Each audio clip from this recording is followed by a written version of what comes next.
Coming up, with the New Jersey Devils setting a high bar for the team in the 2023 season, we take a deeper look at Timo Meier. Is he poised for a career year? We dive in on the numbers coming up next.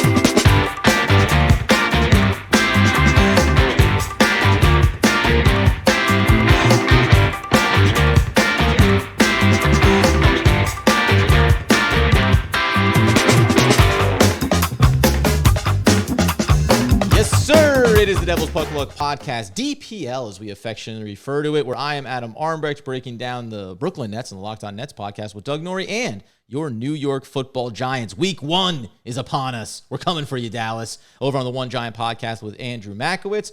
Joined as always by the 20-plus year season ticket holder, pulse of the Devils fan base, Danny McDonough. How are we, sir? As we take a look, man, we're now in September. Yes. That means we are now just a little over a month from excited. Real hockey. So excited. Listen, but even before that, right? It's, what is it, September 25th? That's the first preseason game. I'm excited for that, but it's awesome to be back in person, right? We're back in person. I love this. This is a lot better feel for us, I think. Yeah. Well, it's better to look at you visually than those freaking space helmets you were wearing around your head for some of those episodes. Out those headphones. I got to really invest in some good headphones, I think, moving forward. But no, I'm excited. Listen, we're 3-4 weeks out from some great hockey, and it's going to be a lot of fun. So looking forward to it, and obviously there's going to be some things to dive into. Training camp will start to kick off here, and we're really excited about that. It's why we say, got to be following us over on YouTube, got to be subscribing to the podcast feed as well. We know we're on the Hockey Podcast Network, so we're getting some crossover stuff there, but we'll start to get these sample sizes, especially on some of the young players and the new guys, right? Toffoli will be fun to see, and where some of these third and fourth line shake out. We can't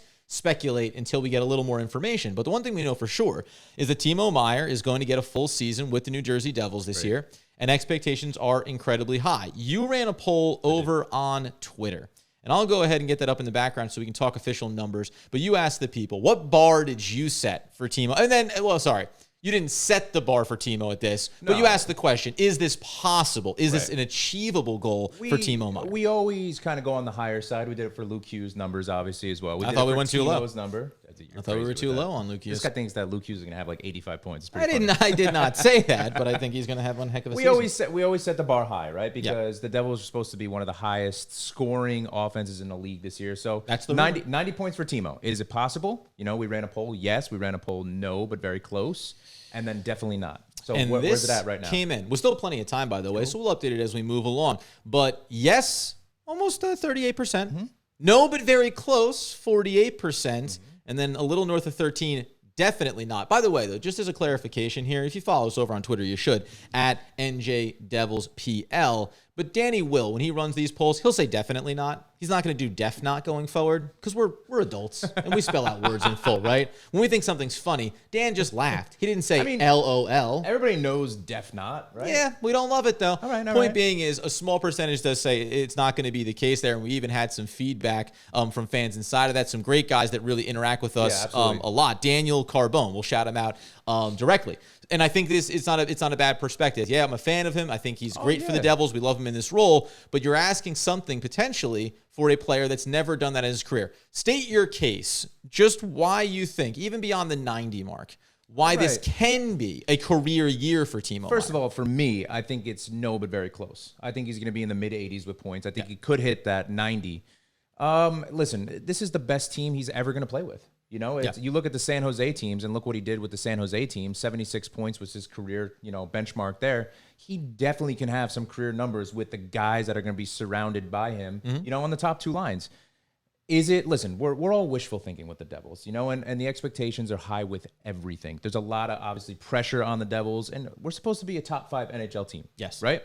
Timo Meier has the potential to be that 90-point guy. He's going to be full training camp, full preseason, going to gel with the lines. He's working out with the team. He's with the team in the offseason. So the bar is high. I'm looking around 85 to 90 points for Timo this year. But you do believe that it's not out of the realm of possibility to get to that 90-point mark. We go back and we talked about this in this offseason before when it came to Timo Meier. He comes over, he plays 21 games, he has 9 goals, he has 5 assists, he has 14 points. You want to combine that with the season with San Jose, you would have been talking about a guy that gave you a 66-point performance in totality. However, a stat that doesn't matter in the grand scheme of things, but I think does inform something here. He was a minus 19 plus minus with San Jose. Jose. He was even coming over to the Devils. To your point about the difference, now I think there's a positive drawback to him being able to hit a 90-point mark potentially. Okay. When you're on a better team and you're surrounded by better players, your opportunities are better, right? Oh, absolutely. If you took those 21 games and 14 points and you quadded it up, he'd be right around. You'd be talking about 40, 52, 55 points. The role was a little bit different, still adjusting to it. Yeah. I think the thin margin here for me is role and opportunity. Because as constructed right now, you're going to want him to be one of the physical players. You're going to want him to be protecting the guys he's on the line with out there. You want him to be a physical presence in front of the net. So I can see a world where he's a 75-point guy, but his role is as valuable on the Devils as it's ever been in his career and as it ever is going to be for a right winger, which we'll talk about rankings here around the network. Bone to pick with you guys. Just where he is in his role. So I think there's that balance. And you have a lot of other big offensive talents on this team that are going to take that load sometimes. There's a lot of question marks in the sense of roles when it comes to lines, too. Yes. We don't know the definite line 1, line 2. We don't know them yet. To me, I've talked about this since the beginning of, the offseason. I think Timo is going to have an incredible year. I think he's going to be in the top 3 goal scorers for the Devils this year. I think it's obviously going to be Jack Hughes. I think it's going to be Bratt, Timo, and I think Mercer. I think you're looking at those guys to be the top 4 goal scorers. But Timo he's a physical guy, like you said, and is he going to take more of that physical role and be more of the guy that loosens up pucks on the board to get it to the top playmakers? Or is he going to be that guy crashing the net and getting a lot of those dirty goals? And that's what I think that big factor is there, too. And something we didn't see him quite. We saw it happening more as we got into the playoffs, that physical presence in front of the net. We didn't see it early. Again, adjusting, acclimating. But we talked about that. Is it going to be, and that's where I mean, maybe the assist numbers are higher than we expect, which by the way counts towards your points total, or is it the goals that are going to happen there? So it's, physical play in the boards behind the net and then someone lying in wait to receive that puck, or especially when we talk about getting set up in the offensive zone, is Timo Meier the guy that stations himself in front of it? Little deflection here, little stick tap there. And either way, it's fine, but we don't know what that role is going to look like. And you mentioned about the lines here, right? Yeah. We say Timo Meier, Nico Hischier, and Dawson Mercer. And then Bratt, Hughes, and Toffoli. Do we know for sure that that's the lock of how it's going to line up? We don't. So that there's a variable there. And I think if you told me he gets paired with Hughes instead of up on the first line, that's a big thing, right? That would change what we think the expectations are for him and his role. Wouldn't be a negative for him, 100%. But expectations would be different. No matter what, I think you and I both agree, and I think all Devils fans agree. I don't care if he has 70, 90, 80, 60. If the Devils are winning games and they're above 50-plus wins this year, we're all happy. If he's contributing however he's contributing, I'm taking the stance that he is going to be playing a lot of minutes with Jack Hughes. I really think he's going to this year, and I think he's going to get a lot of those dirty goals. If I'm a predicting guy, I'm going to go 38 goals, 48 assists.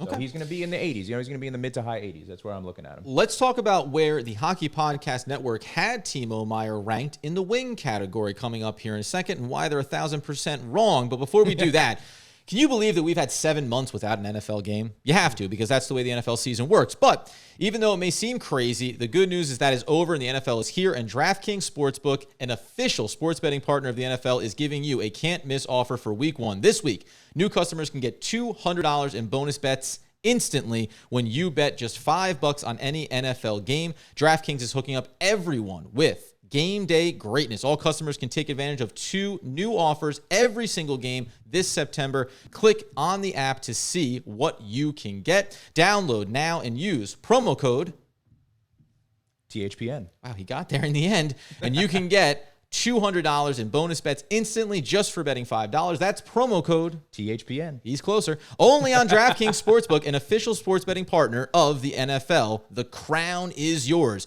Gambling problem? Call 1-800-GAMBLER or visit www.1800gambler.net. In New York, call 877-8-HOPE-NY or text HOPE-NY 467-369. In Connecticut, help is available for problem gambling. Call 888-789-7777 or visit ccpg.org. Please play responsibly.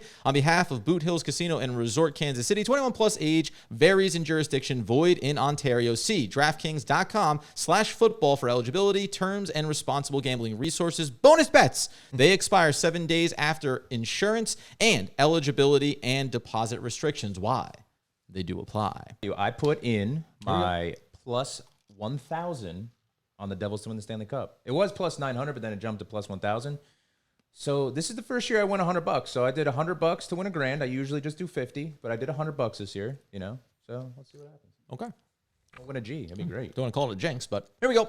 I do it every year. No, I do it every year. I do it every year. Yeah. And the team has not won a chip in quite some time. Am I right, friends? So we know who to blame for that when we think about those type of things.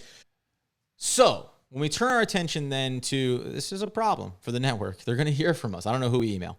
But talking about top 20 wingers, because sometimes they break these down by left and right side, and who really cares? Just top overall. Where do you think, or do you think, that Timo Meier should be a top 20 winger in the upcoming season for the NHL? And I can give you the back end guys around 20 if we want to. We can talk about where some of these players are, or the top 10. Like, how high would you put him just on surface? I mean, I always see the David Pasternaks of the world and everything. He's probably 1 or 2, right? Pasternak? Yeah, you've got... And Kachuk is probably 2, 3. Yeah. So we have at the top of it is Pasternak. It's Tkachuk. It's going to be Kucherov. Right. It's going to be Ratinen there at 4. It's going to be Robertson at 5 with the Dallas Robo's Stars. Great with Dallas, yeah. So listen, those guys are going to be the elite wingers. I would, without looking at it, I would say he's anywhere from 15 to 20. I would probably put him in 17-ish, So who's the 15 to 20? So that's what I was going to say. Starting from the back end, this one's a concern to me, I think. Yeah, this is disrespect. 20th. Patrick Kane. Come on. This is now. He's old. But this is the problem. He's old. This is now. And he doesn't have a team. He's coming off a ridiculous hip injury where he's getting surgery. I'm not really talking about Patrick Kane, but he's not going to be a Ranger too. The funny thing, I think he's going to be a Red Wing with all the rumors swirling about him being a Red Wing. I do not see him in the top 20 where he is now in his career, coming off a massive surgery. That's what I mean, like expectation, right? And again, going back to the first half of this episode, we know that Timo could be an ebb and flow here when it comes to his role. 19th, Mark Stone with the defending champion Vegas Knights. I would actually put Mark Stone a little higher than 19. Let me see who's above him. 18 is going to to be Clayton Keller with the Coyotes. Oh, he's a phenomenal winner. Then you're going to be talking about Gaudreau at 17 with the Blue Jackets. 16 is going to be a Pittsburgh Penguin. Gensel? There you go. Jake Gensel is going to be there at 16. And then 15 is going to be the Nugent Hopkins with the Oilers. See, so the thing is I'm going to put him in that mix. I could see him in the fighting 15. for that conversation. He's in the 15 to 20 mix. Sure. I think that Timo Meier has played with the San Jose Sharks. They're the San Jose Sharks. Oops. This is the New Jersey Devils that have a lot of expectations coming on the next 2, 3, 4, 5 years. This is going to be a team that's very good for a long time with a lot of people locked up for multiple years. Right. So it's going to be a very different structure for him, knowing that he's going to be competing for the top NHL spot. I agree and you're playing with San Jose. It's a different world. So I can understand this list not putting him in the top 20. I get it. But having Patrick Kane as 20, listen, he's phenomenal. He's one of the best wingers, in the game, for his whole career. But for right now, you can't, to me, put Patrick Kane in the top 20 just from the injuries he's had and he's coming off of. Do you have players like, when we say players like Connor with the Jets, Nylander with the Leafs, Stamkos with the Lightning? Are those guys you all safely put above? Just so let's try to pigeonhole Timo Meier down. Not for those nothing. Players all ahead of him? I would switch Connor and Mark Stone. I think Mark Stone is a lot better than 19th, to be honest with you. Okay. So but no disrespect to Connor, he's a phenomenal winger too. So that list is tough. It's all going to be subjective because it's going to be more than just obviously point production. It's going to be what they contribute to the team. But these lists, you're going off point production, obviously. Right. You're going off what they can do assist-wise and goal-wise usually. But obviously Timo Meier, like we talked about at the top of the episode, he's going to add a bigger factor physically to this Devils team too. So. Yeah, I tend to agree with you, and I think the bottom line is the fact that you can talk about a guy that when we come back to the team and back to the top of the show, you do expect Timo Meier from a point perspective to be in the top 4 of the New Jersey Devils in this upcoming season. So if you can associate him as being both a top 4 producer for the New Jersey Devils and considered to be worthy of being in the top 20 discussion for NHL wingers, again, he's not among maybe the top 3 or 4 most critical players for the Devils this season. And that's a good thing. We know that the Devils are a deep roster. I think the fascinating thing for me early in this upcoming season for Timo is just going to be, what is that role? How is it being defined? How does he play off like a Tyler Toffoli being an addition here? We know some of the replacement of scoring production of guys that have messed like Tatar. Let me ask you a very important question. Okay, talk to me, Goose. Out of the top 2 lines do you feel is an X factor, besides Jack Hughes? An X factor in the sense that they have to have a successful season putting points up to make the Devils meet those expectations. So for me, Timo's the guy. Yeah. Timo is the X factor guy to me because Dawson Mercer is going to score goals and produce points. Nico Hischier is a playmaker and a phenomenal face-off guy that's going to get a lot of assists. We talked about Jesper Bratt. We know he has to be. He has to. To me, it's either Jesper Bratt or Timo Meier that are the X factors in the Devils doing extremely well this year. Well, and this is why, and I said this before, and we'll close this one out here, and we're going to come back in and kind of break down things into these little isolated chunks for this upcoming week, which is going to be really fun to do. And this is why I had said, could Alexander Holtz be an X factor? In theory, yes, especially in the season. But if not him, then you look over the other addition this offseason, and Tyler Toffoli, and you say, X factor is an interesting way to frame something, and I think sometimes it comes down to the baseline. And Tyler Toffoli, I think, has been brought in to say, Tomas Tatar is gone. If Alexander Holtz doesn't turn out to take that step forward during this season, we need to feel like we have a backstop to avoid that drop-off. So I think Timo Meier, I would say Toffoli, falls into that category for me as guys that need to set a certain benchmark of expectations to make sure this team can be successful in this upcoming season. All right, friends. Next up, we're going to go a little bit wide here on the NHL, talking about the league. Who else improved this offseason? Who fell off? We talked about the Metro some, but what about the East and the Western Conferences? Where do we have to look for specific matchups throughout the season for the New Jersey Devils? We're doing that this week and probably breaking down some also individual player performances and expectations for the upcoming season. You get over to YouTube at Devils Puck Luck, follow us, subscribe to it, turn on those alerts so you know it's coming. Get on the podcast feed. Get us at NJ Devils PL on Twitter, at Danny the Face, at Adam Armbrecht, and on Twitter and Instagram at Devils Puck Luck. Until next time, my friends. Like Timo Meier, let's set this season on fire and have a heck of a run for your New Jersey Devils. No, top of the dome. The harder I think, the worse I talk. And that's why it's just right from here, straight out the door. We'll see you next time, friends.